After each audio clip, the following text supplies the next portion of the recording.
రంగారెడ్డి జిల్లా కేంద్రంలోని ప్రభుత్వ ఆసుపత్రిలో విషాదం చోటు చేసుకుంది. వైద్యుల నిర్లక్ష్యం కారణంగా ఓ నవజాత శిశువు మృతి చెందింది. రెడ్డిపేట గ్రామానికి చెందిన గంగా జమున అనే గర్భిణికి పురిటి నొప్పులు రావడంతో ఆసుపత్రిలో చేర్పించగా ఆమె మగబిడ్డకు జన్మనిచ్చింది. అయితే శిశువుకు అనారోగ్యం తలెత్తిన సమయంలో స్పెషలిస్ట్ డాక్టర్లు అందుబాటులో లేకపోవడంతో సరైన వైద్యం అందక శిశువు ప్రాణాలు కోల్పోయిందని కుటుంబ సభ్యులు ఆరోపిస్తున్నారు. బాధ్యులపై కఠిన చర్యలు తీసుకోవాలని వారు డిమాండ్ చేస్తున్నారు.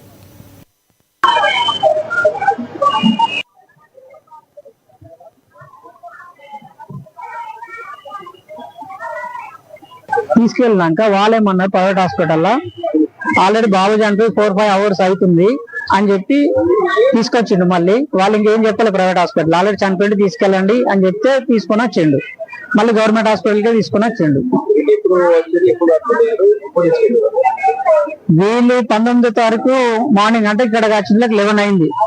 19వ తారీఖు నాడు వచ్చి స్టార్ట్ చేసారు ట్రీట్మెంట్. అయితే ఆ రోజు బీపీ ఎక్కువ ఉంది అని చెప్పి చెప్తే దాని మీదకి వెళ్ళి మార్నింగ్ బీపీ తగ్గితే మార్నింగ్ చేస్తాము, బీపీ ఇట్లనే ఉంటే ఇప్పుడు చేస్తాం, డెలివరీ ఆపరేషన్ చేస్తాము అని చెప్పి చేసి అంటే ఇమీడియట్ ఆపరేషన్ చేసారు. మార్నింగ్ నెక్స్ట్ డే తీసుకెళ్తే పిల్లల డాక్టర్ లేడు. అయితే ఓన్లీ స్టాఫ్ నర్సే ఉన్నారు అని చెప్పి ఆలోచించి బాబు బాగానే ఉన్నాడు, ఏం ప్రాబ్లం లేదు అని చెప్పారంట. 2 days అయిపోయింది. మళ్ళీ థర్డ్ అంటే నిన్న